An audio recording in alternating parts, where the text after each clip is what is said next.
Hartley, Echo, and Transit start for Esprit scenes by daylight, starlight, and gaslight Black Monday at Tattersall's the first meeting after the Great Scent.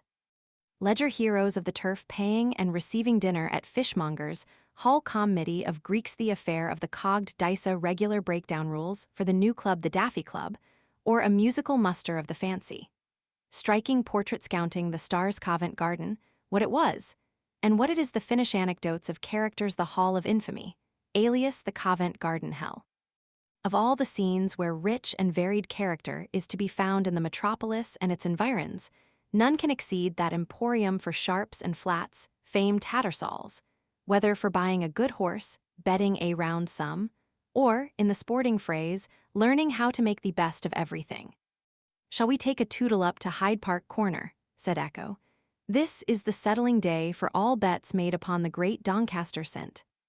Later, when the swells book up and the knowing ones draw their bustle, Black Monday, as Sir John Lade terms it, when the event has not come off right." "A noble opportunity," replied Transit, "for a picture of turf curiosities.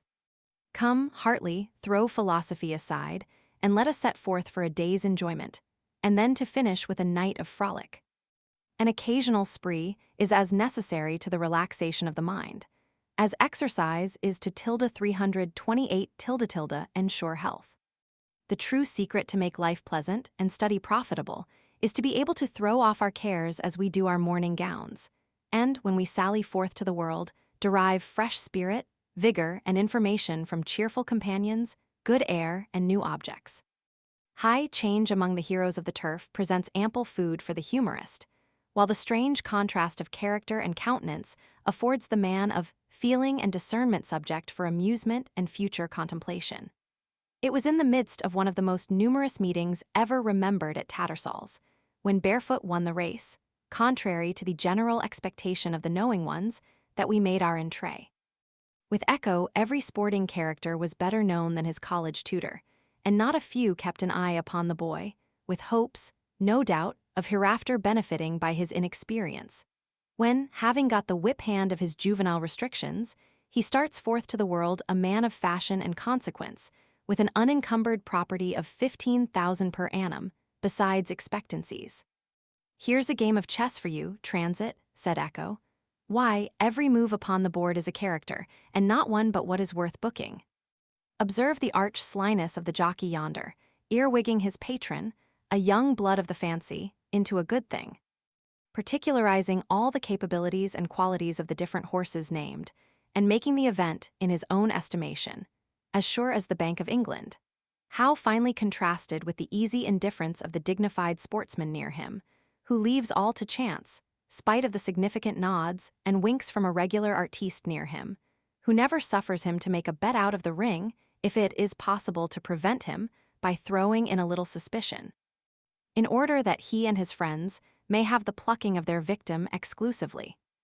The portly-looking man in the left-hand corner, C 329 plate, is Mr. Tanfield, one of the greatest betting men on the turf, who can lose and pay 20,000 without moving a muscle and pocket the like sum without indulging in a smile. Always steady as old time and never giving away a chance, but carefully keeping his eye upon Cocker, his book to see how the odds stand, and working away by that system, which is well understood under the term management. In front of him is the sporting Earl of Sefton, and that highly esteemed son of Nimrod, Colonel Hilton Jolliffe, men of the strictest probity, and hence often appointed referees on matters in dispute. Lawyer L and Little Wiseman are settling their differences with Bluff Bland, who carries all his bets in his memory till he reaches home, because a book upon the spot would be useless. In the right-hand corner, just in front of old General B.N., is John Gully, once the pugilist, but now a man of considerable property, which has been principally acquired by his knowledge of calculation and strict attention to honorable conduct. There are few men on the turf more respected, and very few among those who keep betting books whose conduct will command the same approbation. The old beau in the corner is Sir Lumley S.N., who, without the means to bet much, still loves to linger near the scene of former extravagance. "A good disciple of Lavater," said Transit, "might tell the good or ill fortunes of those around him by a slight observance of their countenances. See that merry-looking, ruby-faced fellow just leaving the door of the subscription room. Can any body doubt that he has come off all right, or who would dispute that yon pallid-cheeked gentleman, with a long face and quivering lip, betrays, by the agitation of his nerves, the extent of his sufferings? The peer with a solemn visage tears out his last check, turns upon his heel, whistles a tune, and sets against the gross amount of his losses another mortgage of 330 the family acres, or a post-obit upon some expectancy. The regular sporting man, the out-and-outer, turns to his book. For there he finds, no matter who has won, whichever animal or mare or colt, nay, though each horse that started fort should bolt, or all at once fall lame or die or stray, he yet must pocket hundreds by the day. 2 or 3 amusing scenes took place among those who wanted, and those who had nothing to give, but yet were too honorable to levant. Many exhibited outward and visible signs of inward grief. A man of metal dropped his last sovereign with a sigh, but chafed a little about false reports of chaunting up a losing horse, doing the thing neatly, keeping the secret, and other such like delicate innuendos, which among sporting men pass current, provided the losers pay promptly. Several, who had gone beyond their depth, were recommended to the consideration of the humane, in hopes that time might yet bring them about. We had now passed more than 2 hours among the motley group, when Tom, having exchanged the time o' day with most of his sporting friends, proposed an adjournment to Fishmonger's Hall, or, as he prefaced it, with a visit to the new club in St. James's Street, to which resort of Greeks and gudgeons we immediately proceeded. We had just turned the corner of St. James's Street, and were preparing to ascend the steps which lead to the new club, as Crockford's establishment is termed, when old Crony accosted me. One to all but betting men, this must appear impossible. But management is everything, and with a knowledge of the secret, according to turf logic, it is 100 to 1 against calculation, and, by turf mathematics, 500 to 1 against any event coming right upon the square. In the sporting phrase, turf men never back anything to win.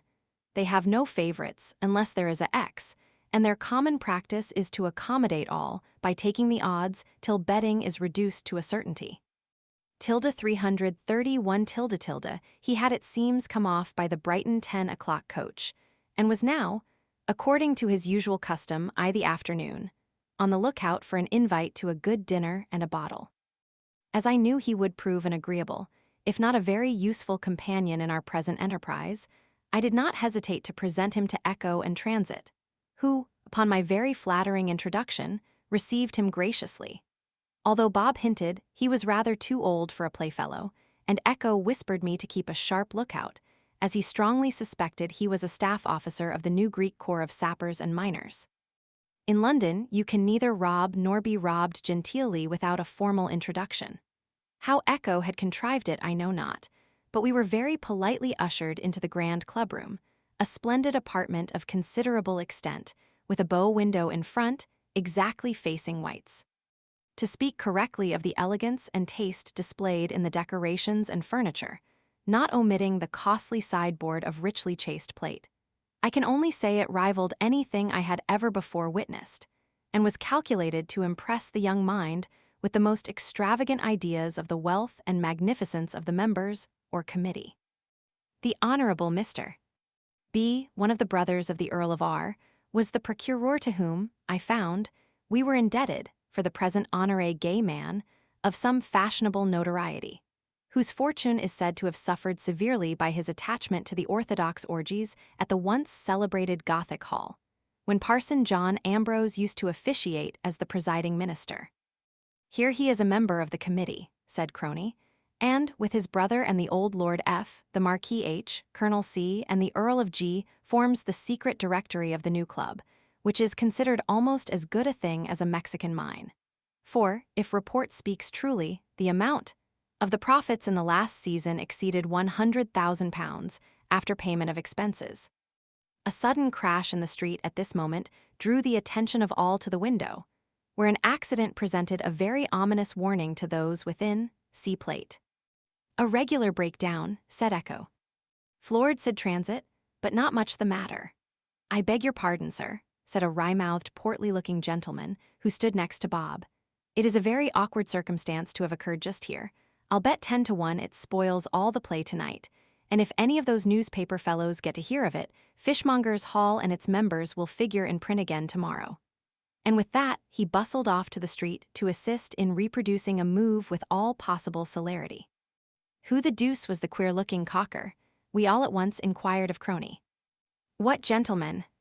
Not know the Director General, the accomplished Commander-in-Chief, the thrice-renowned Cocker Crockford. So named from his admirable tact at calculation. Why, I thought everyone who had witnessed a horse race, or a boxing match, or betted a guinea at Tattersall's must have known the Director, who has been a notorious character among the sporting circles for the last 30 years. And, if truth be told, is not the worst of a bad lot. "About 25 years since I remember him," said Crony, "keeping a snug little fishmonger's shop at the corner of Essex Street in the Strand, where I have often betted a guinea with him on a trotting match, for he was then fond of the thing, and attended the races and fights in company with old Jerry Cloves, the lighterman, who is now as well breeched as himself. It is a very extraordinary fact," continued Crony, "and one which certainly excites suspicion, that almost all those who have made large fortunes by the turf or play are men of obscure origin, who, but a few years since, were not worth a guinea, 333 while those by whom they have risen are now reduced to beggary. How many representatives of noble houses, and splendid patrimonies, handed down with increasing care from generation to generation, have been ruined and dissipated by this pernicious vice. The gay and inexperienced nipped in the very bud of life, and plunged into irretrievable misery, while the high-spirited and the noble-minded victims to false honor, too often seek a refuge from despair in the grave of the suicide. Such were the reflections that oppressed my mind while contemplating the scene before me. I was, however, roused from my reverie by Crony's continuation of the Director's history. "He bears the character of an honorable man," said our mentor, "among the play world, and has the credit of being scrupulously particular in all matters of play and pay. For the fashion of his manners, they might be much improved, certainly. But for generosity and a kind action, there are very few among the Greeks who excel the old fishmonger. He was formerly associated with TLR and others in the French Hazard Bank at Wattier's Clubhouse, corner of Bolton Row. But TLR, having purchased the house without the knowledge of his partners, wanted so many exclusive advantages for himself, that the Director withdrew just in time to save himself from the obloquy of an affair which occurred shortly afterwards, in which certain persons were charged with using false dice. The complainant, a young sprig of fashion, seized the unhallowed bones and bore them off in triumph to a stick shop in the neighborhood, where, for some time afterwards, they were exhibited to the gaze of many a fashionable dupe. The circumstance produced more than one good effect. It prevented a return of any disposition to play on the part of the detector, and closed the house for ever since. After the dinner, which was served up in a princely style, we were invited by the Honorable to 334 view the upper apartment, called the Grand Saloon, a true picture of which accompanies this, from the pencil of my friend, Bob Transit, and into which he has contrived to introduce the affair of the cogged dice. See plate. A license always allowable to poets and painters in the union of time and place. The characters here will speak for themselves. They are all sketches from the life, and as like the originals as the reflection of their persons would be in a looking-glass. By the frequenters of such places they will be immediately recognized, while to the uninitiated the family cognomen is of little consequence, and is omitted, as it might give pain to worthy bosoms who are not yet irrecoverably lost.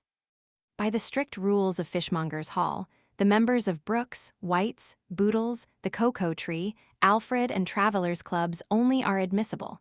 But this restriction is not always enforced, particularly where there is a chance of a good bite.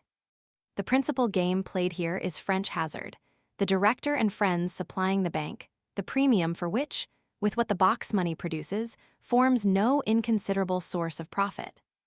It is ridiculous to suppose any unfair practices are ever resorted to in the general game. In a mixed company, they would be easily detected, and must end in the ruin of the house. But the chances of the game, calculation, and superior play give proficients every advantage and should teach the inexperienced caution. "It is heartrending," said Crony, whom I had smuggled into one corner of the room for the purpose of enjoying his remarks free from observation, "to observe the progress of the unfortunate votaries to this destructive vice, as they gradually proceed through the various stages of its seductive influence. The young and thoughtless are delighted with the fascination of the scene. To the more profligate sensualist, it affords an opportunity of enjoying the choicest liqueurs, coffee, and wines, 335 free of expense.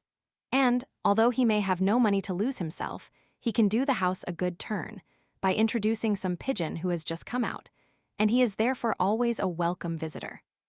At Crockford's, all games where the aid of mechanism would be necessary are cautiously avoided, not from any moral dislike to rouge et noir or roulette, but from the apprehension of an occasional visit from the police and the danger attending the discovery of such apparatus, which, from its bulk, cannot easily be concealed.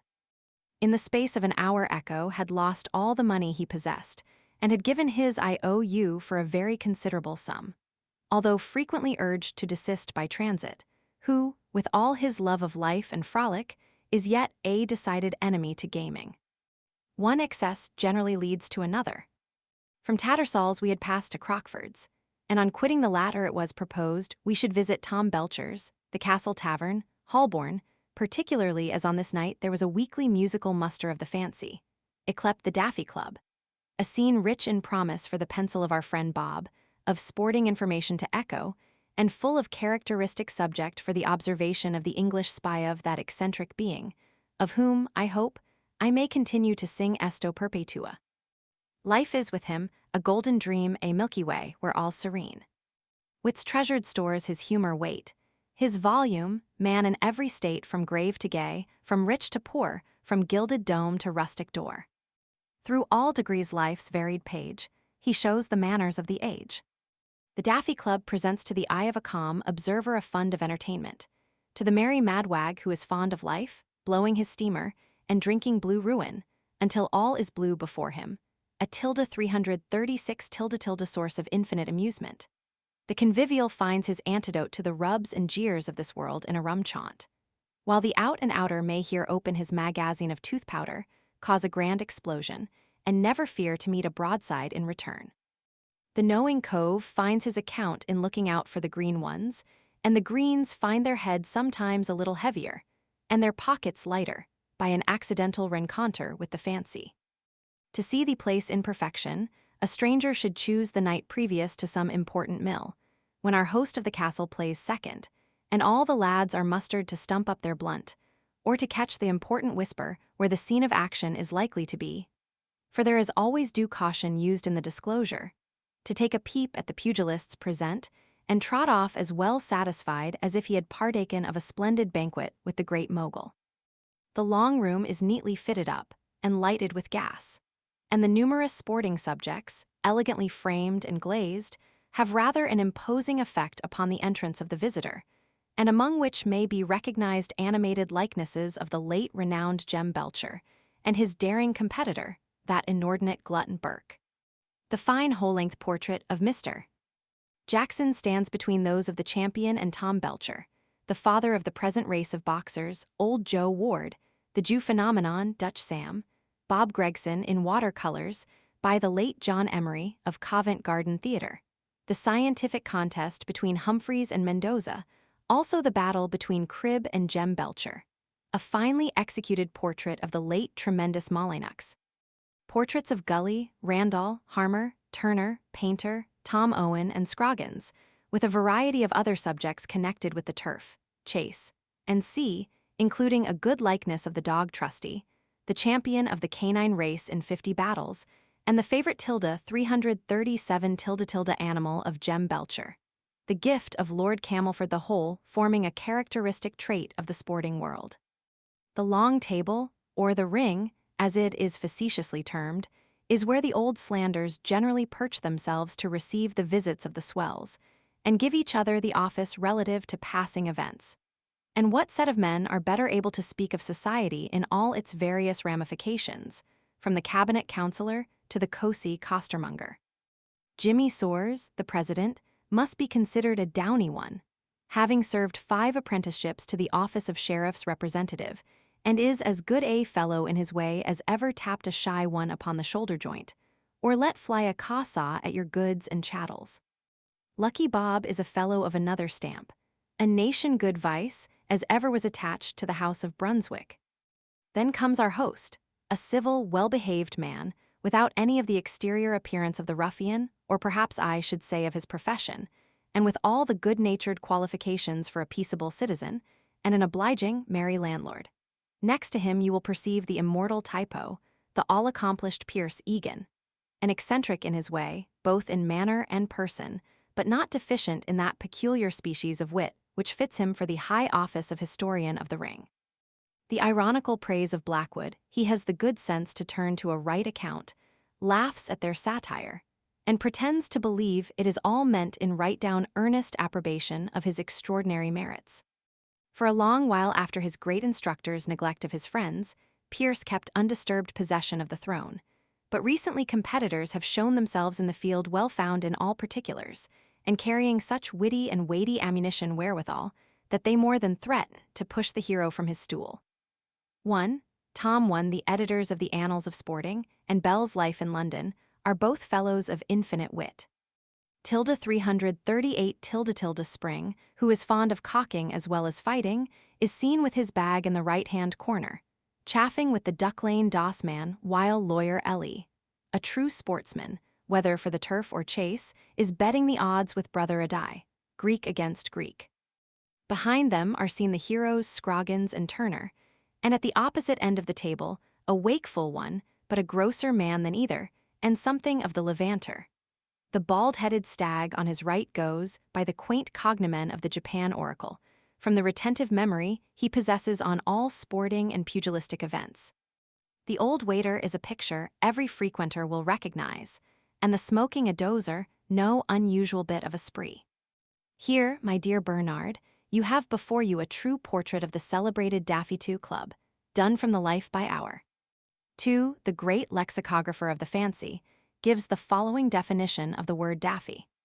The phrase was coined at the mint of the fancy, and has since passed current without ever being overhauled as queer.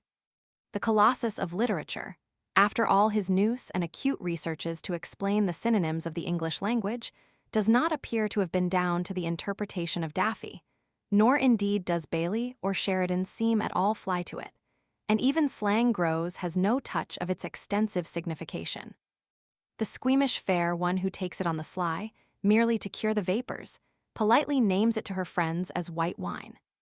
The swell chaffs it as blue ruin to elevate his notions. The laundress loves dearly a drain of oud Tom, from its strength to comfort her inside. The drag fiddler can toss off a quartern of Max without making a wry mug. The costermonger illumines his ideas with a flash of lightning. The horse Cyprian owes her existence to copious draughts of Jackie. The link boy and mudlarks, in joining their browns together, are for some stark naked.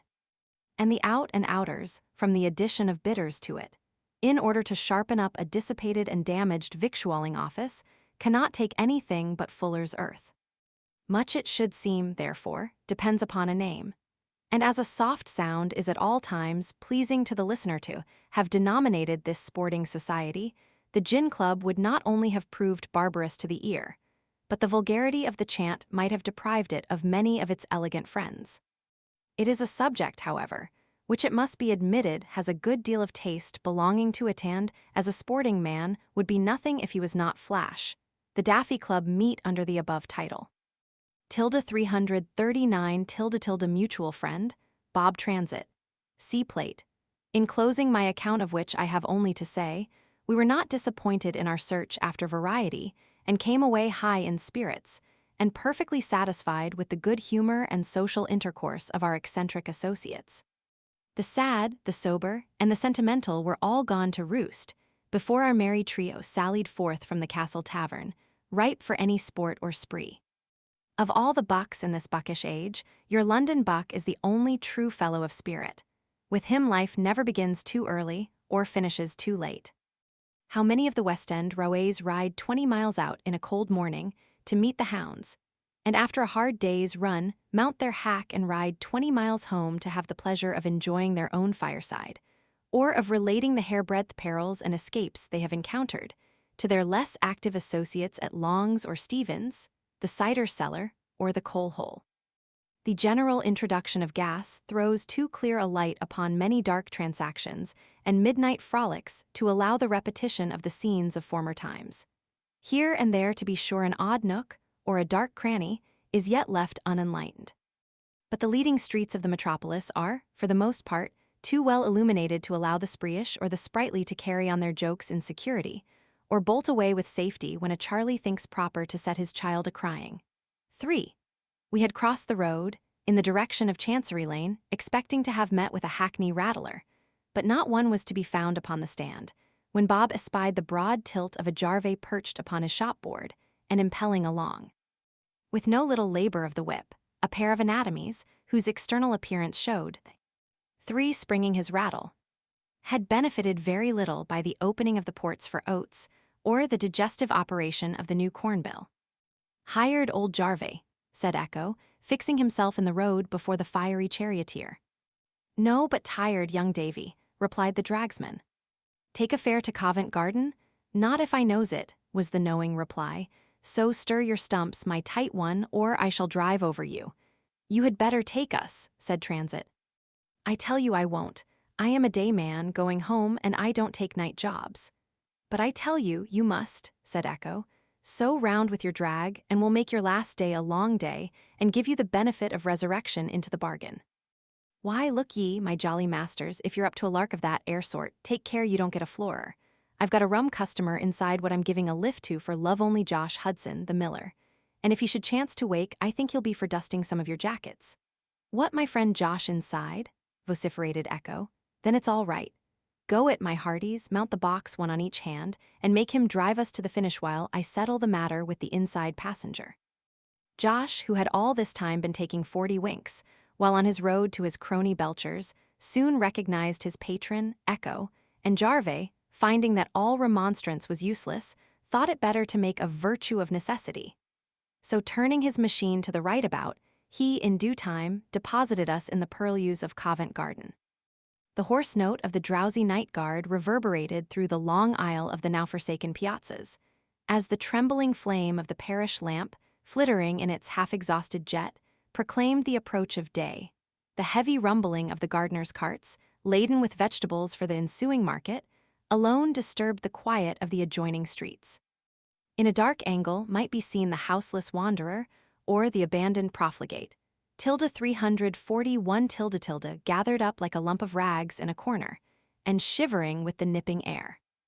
The gloom which surrounded us had, for a moment, chilled the wild exuberance of my companion's mirth, and it is more than probable we should have suspended our visit to the finish, at least for that night, had not the jocund note of some uproarious bacchanalian assailed our ears with the well-known college chant of old Walter de Maps.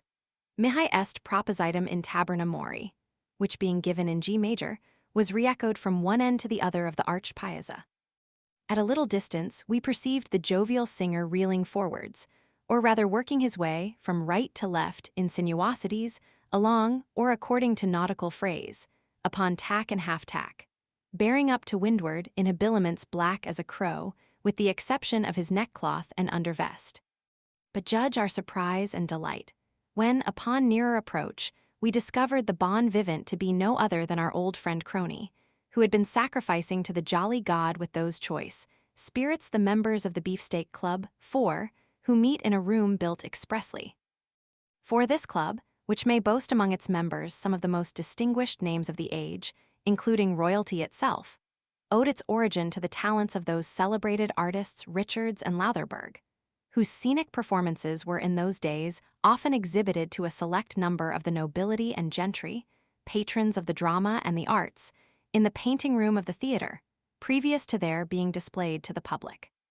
It was on one of those occasions that some nobleman surprised the artist cooking his beef steak for luncheon in his painting room, and kindly partaking of the déjeuner à la fourchette, with him, suggested and established the Beefsteak Club, which was originally, and up to the time of the fire, held in an apartment over the old Theatre Royal, Covent Garden. But since that period, the members have been accommodated by Mr. Arnold, who built the present room expressly for their use. In page 216 of this work, allusion will be found by name to some of the brilliant wits who graced this festive board and gave a luster to the feast. In the old place of meeting, the identical gridiron on which Richards and Lotherberg operated was to be seen attached to the ceiling, emblematical of the origin of the society, which may now be considered as the only relic left of that social intercourse, which formerly existed in so many shapes between those who were distinguished for their noble birth and wealth, and the poorer, but equally illustrious, of the children of genius. It would be an act of injustice to the present race of scenic artists to close this note without acknowledging their more than equal merits to their predecessors.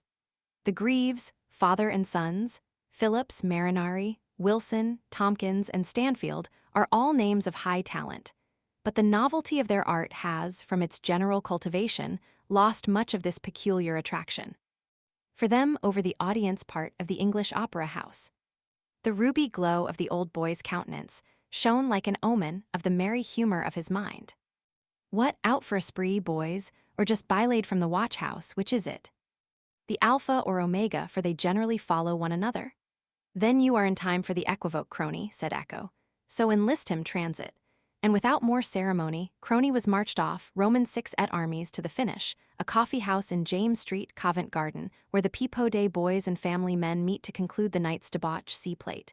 Video melira proboque de derira seque, you will exclaim, and tease granted, but lucis animo debent aliquando duri, ad cogitandum melior ut red et sibi.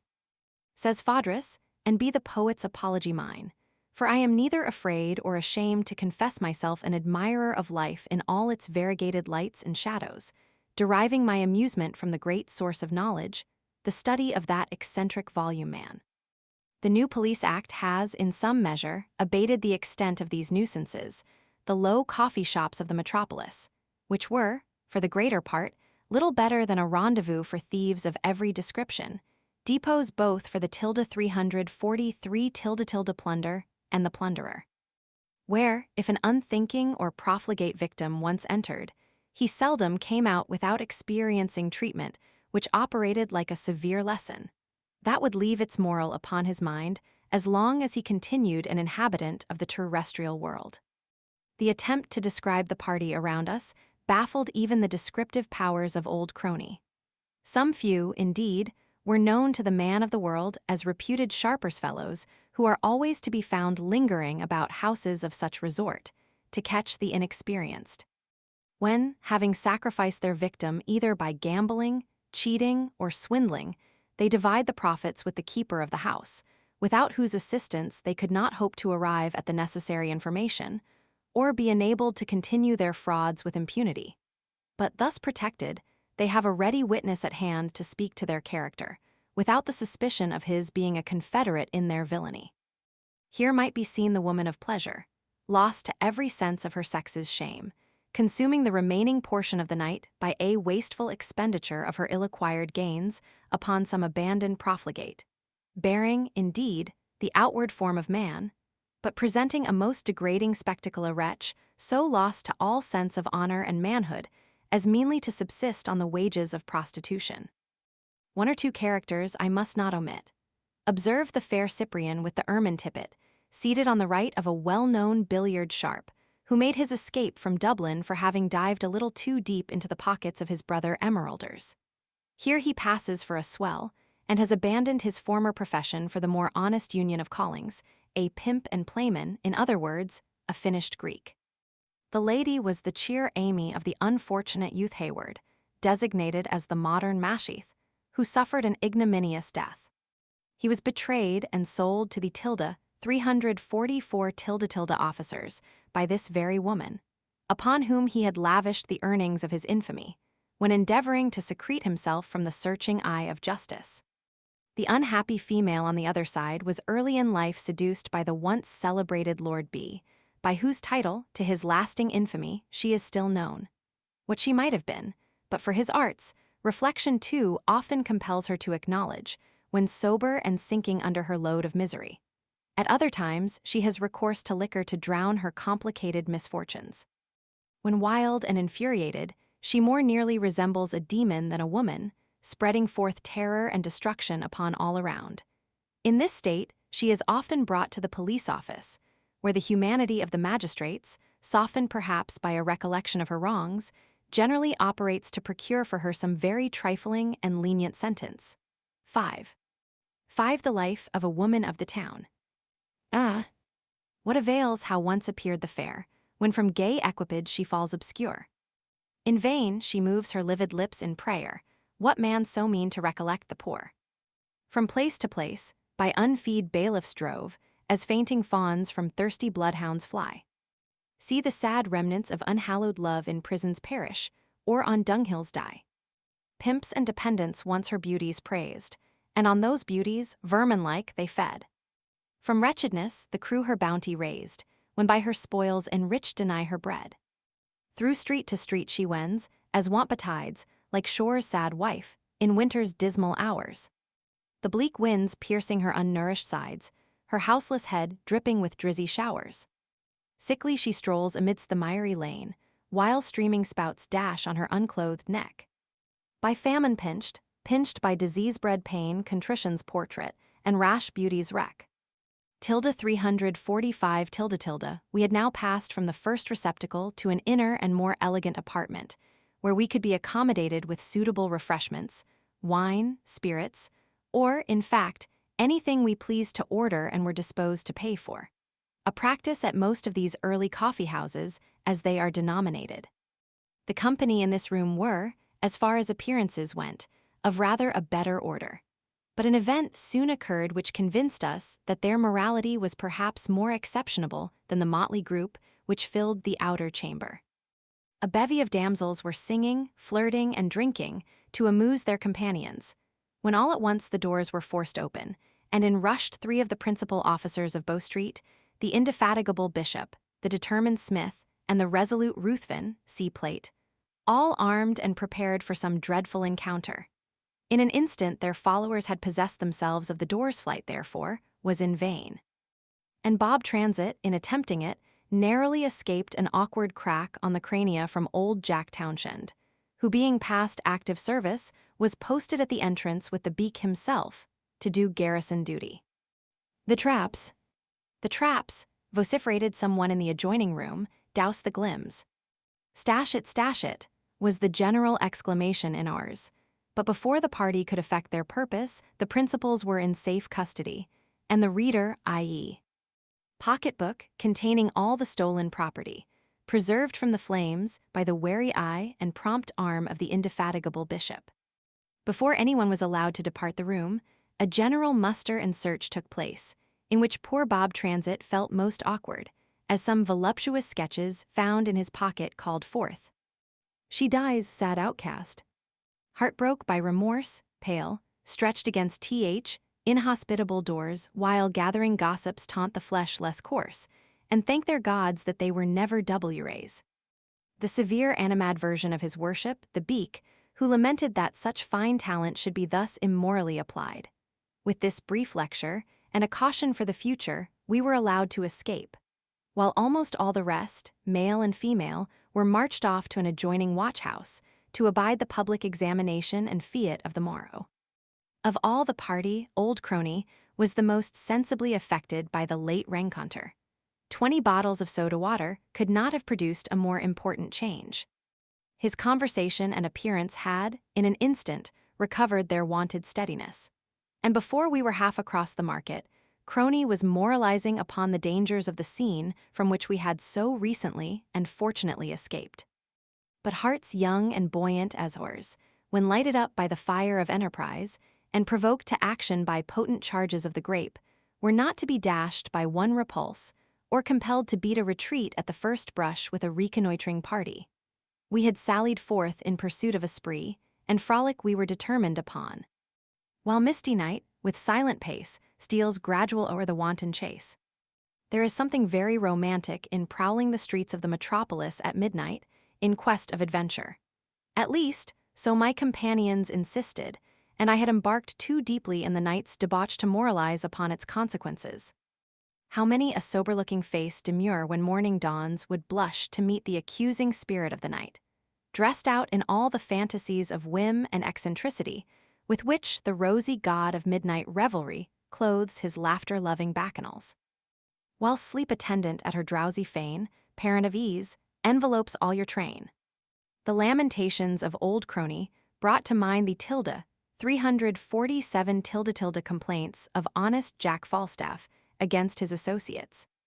"There is no truth in villainous man," said our monitor. I remember when a gentleman might have reeled round the environs of Covent Garden, in and out of every establishment, from the Bedford to Mother Butler's, without having his pleasures broken in upon by the eruptions of Bow Street Mohawks, or his person endangered by any association he chose to mix with. But we are returning to the times of the Roundheads and the Puritans. Cant, vile hypocritical cant, has bitten the ear of authority, and the great officers of the state are infected with the Jesuitical mania. Man is a ship that sails with adverse winds, and has no haven till he land at death.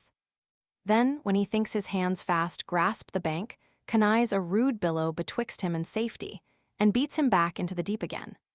"I subscribe to none of their fooleries," said I. "For I am of the true orthodox love my king, my girl, my friend, and my bottle. A truce with all their raven croakings. They would overload mortality, and press our shoulders with too great a weight of dismal miseries. But come, my boys, we who have free souls, let us to the banquet. While yet Saul's fiery charioteer lies sleeping at his eastern palace in the lap of Thetis, let us chant carols of mirth to old Jove or bully Mars, and, like chaste votaries, perform our orgies at the shrine of Venus, ere yet Aurora tears aside the curtain that conceals our revels." In this way we rallied our chameleon selves, until we again found shelter from the dews of night in Carpenter's Coffee House, a small but well-conducted place, standing at the east end of the market, which opens between 2 and 3 o'clock in the morning, for the accommodation of those who are hourly arriving with wagon loads of vegetable commodities. Here, over a bottle of mulled port, Crony gave us the history of 348 what Covent Garden used to be, when the eminent, the eccentric, and the notorious in every walk of life were to be found nightly indulging their festivities within its famous precincts.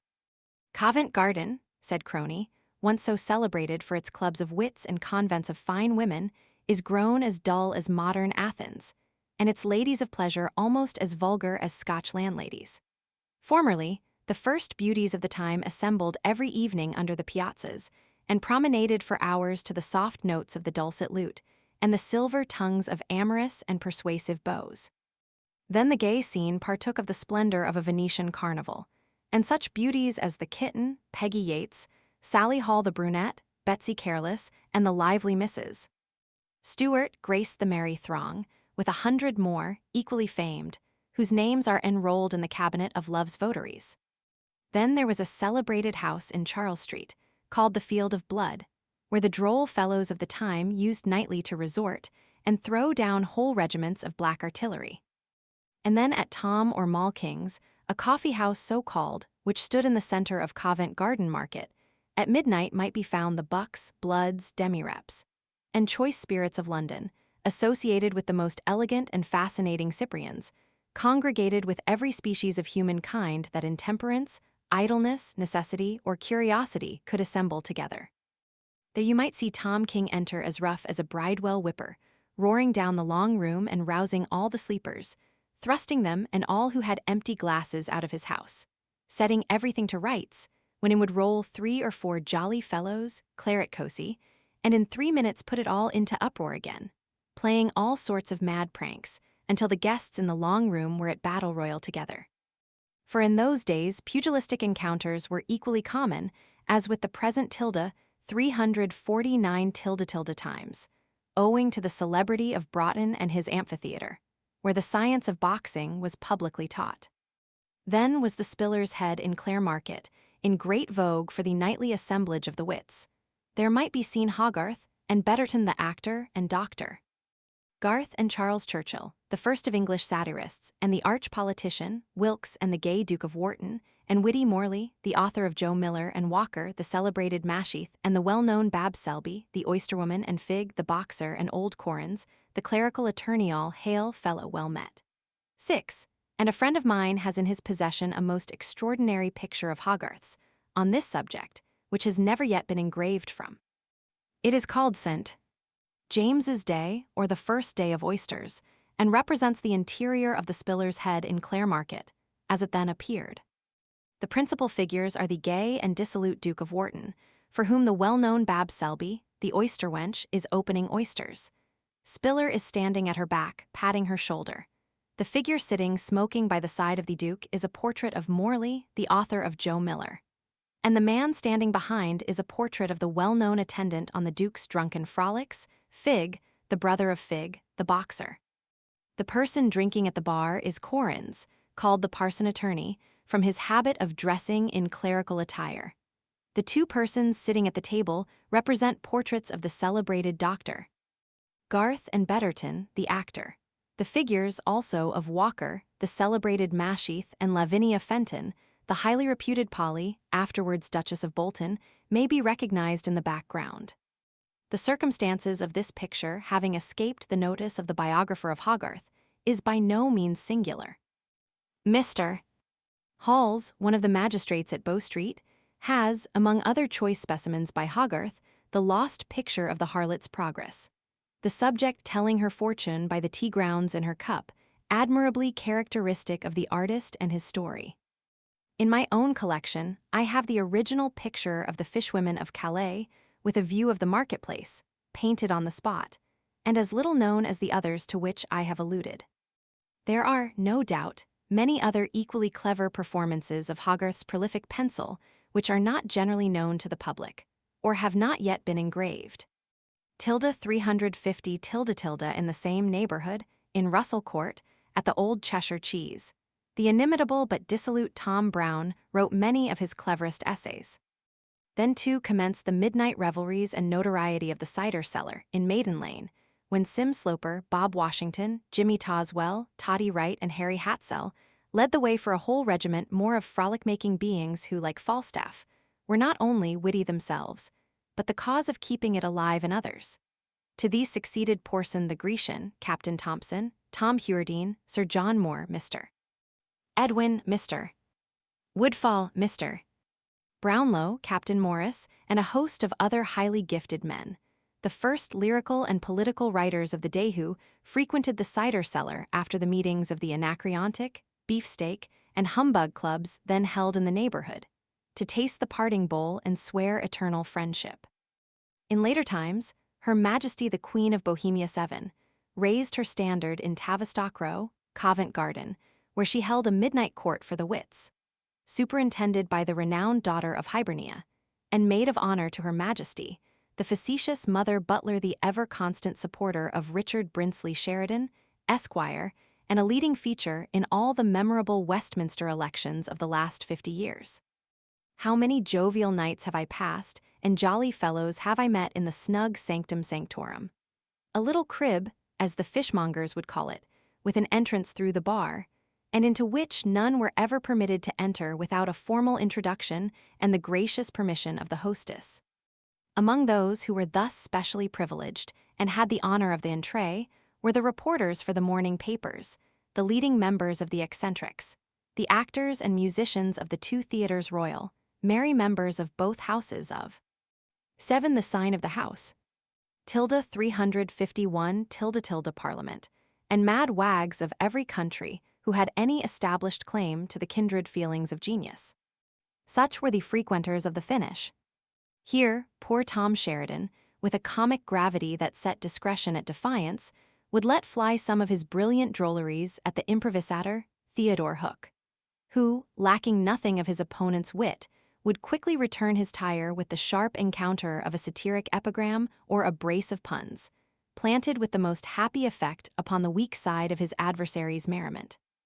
There too might be seen the wayward and the talented George Cook, gentlemanly in conduct, and full of anecdote when sober, but ever captious and uproarious in his cups.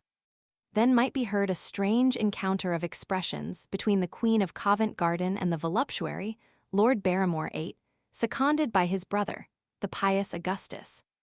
In one corner might be seen poor Dermody, the poet, shivering with wretchedness, and Mother Butler pleading his cause with a generous feeling that does honor to her heart, collecting for him a temporary supply which, alas, his imprudence generally dissipated with the morrow.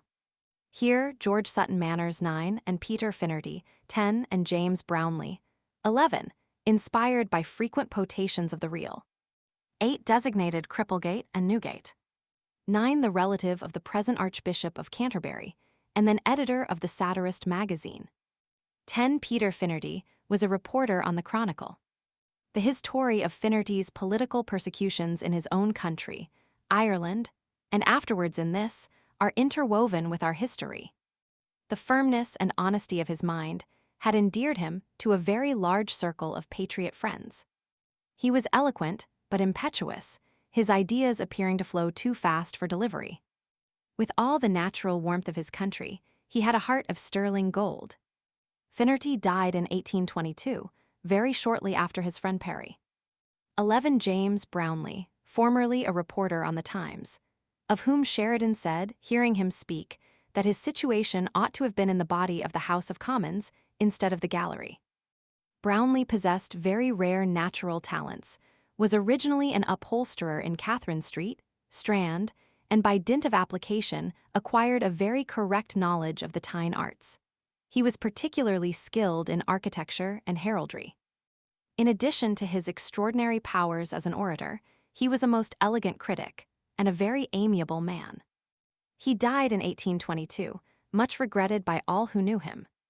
Recrea whiskey would hold forth in powerful contention until mine hostess of the Finnish 12 would put an end to the debate, and the irritation it would sometimes engender, by disencumbering herself of a few of her Milesian monosyllables.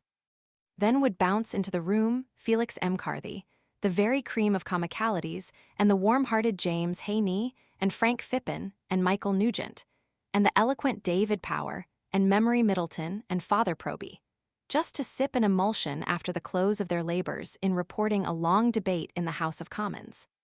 Here, too, I remember to have seen for the first time in my life the wayward Byron, with the light of genius beaming in his noble countenance, and an eye brilliant and expressive as the evening star.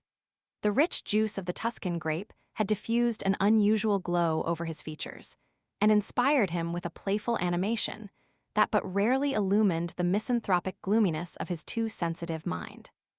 An histrionic star alike distinguished for talent and eccentricity accompanied him, the gallant, gay Lothario Keene.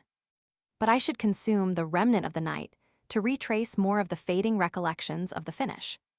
That it was a scene where prudence did not always preside is true, but there was a rich union of talent and character always to be found within its circle, that 12 Mother Butler, the Queen of Covent Garden, for many years kept the celebrated finish, where, if shut out of your lodging, you might take shelter till morning, very often in the very best of company. The house has, since she left it, been shut up through the suspension of its license.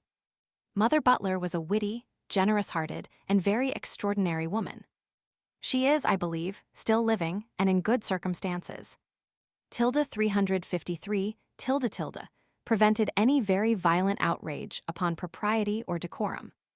In the present day, there is nothing like it. The Phoenix, 13 Offleys, 14 the Coal Hole, 15, and what yet remains of the dismembered eccentrics, 16, bears no comparison to the ripe drolleries, and 13 a society established at the Wrekin Tavern in Broadcourt, in imitation of the celebrated club at Brasenose College, Oxford, and of whom I purpose to take some notice hereafter. 14 the Burton Ale Rooms, frequented by baby bucks, black legs, and half-pay officers. 15 a tavern in Fountain Court, Strand, kept by the poet Rhodes, celebrated for the Saturday ordinary. 16 in the room, where of old the eccentrics met, when mortals were brilliants and fond of a wet, and Hecate environed all London in jet. Where Adolphus and Shorey, and famed Charlie Fox, with 100 good Whigs led by Alderman Cox, put their names in the books and their cash in the box. where perpetual whittle, facetiously grand, on the president's throne each night took his stand, with his three-curly wig and his hammer in hand. Then Brownlee, with eloquence florid and clear, poured a torrent of metaphor into the ear, with well-rounded periods and satire severe. Here too Peter Finnerty, Aaron's own child, impetuous, frolicsome, witty, and wild, with many a tale has our reason beguiled. Then wit was triumphant, and night after night was the morn ushered in with a flood of delight. The Eccentrics, a club principally composed of persons connected with the press or the drama, originally established at the Swan in Chandos Street, Covent Garden, under the name of the Brilliants, and afterwards removed to the Sutherland Arms in Mays Buildings, St. Martin's Lane. Here, for many years, it continued the resort of some of the first wits of the time. The chair was seldom taken till the theaters were over, and rarely vacated till between 4 and 5 in the morning. Sheridan, Charles Fox, Adolphus, and many of the most eminent men now at the bar were members or occasional frequenters. James Whittle, Esquire, of Fleet Street, or, as he was more generally denominated, the facetious Jimmy Whittle, of the respectable firm of Laurie and Whittle, booksellers and publishers, was for some years perpetual president of the society, and by his quaint manners and good-humored sociality added much to the felicity of the scene. He is but recently dead. Pleasant witticisms, which sparkled forth in endless variety among the choice spirits, who frequented the sanctum sanctorum of the old finish. There is yet, however, one more place worthy of notice, said Crony, not for any amusement we shall derive from its frequenters, but simply that it is the most notorious place in London. Thither it was agreed we should adjourn. For Crony's description of Madame and Messieurs, the conductors was quite sufficient to produce excitement in the young and ardent minds by which he was then surrounded. I shall not pollute this work by a repetition of the circumstances connected with this place, as detailed by old Crony, lest humanity should start back with horror and disgust at the bare mention, and charity endeavor to throw discredit on the true but black recital. The specious pretense of selling shellfish and oysters is a mere trap for the inexperienced, as every description of expensive wines, liqueurs, coffee, and costly suppers are in more general request, and the wanton extravagance exhibited within its vortex is enough to strike the uninitiated and the moralist with the most appalling sentiments of horror and dismay. Yet within this saloon, see plate, did we enter at 4 o'clock in the morning to view the depravity of human nature, and watch the operation of licentiousness upon the young and thoughtless. A Newgate turnkey would, no doubt, recognize many old acquaintances, in the special hope of which Bob Transit has faithfully delineated some of the most conspicuous characters, as they appeared on that occasion, lending their hearty assistance in the general scene of maddening uproar. It was past 5 o'clock in the morning ere we quitted this den of dreadful depravity, heartily tired out by the night's adventures, yet solacing ourselves with the reflection that we had seen much and suffered little either in respect to our purses or our persons. Visit to Westminster Hall.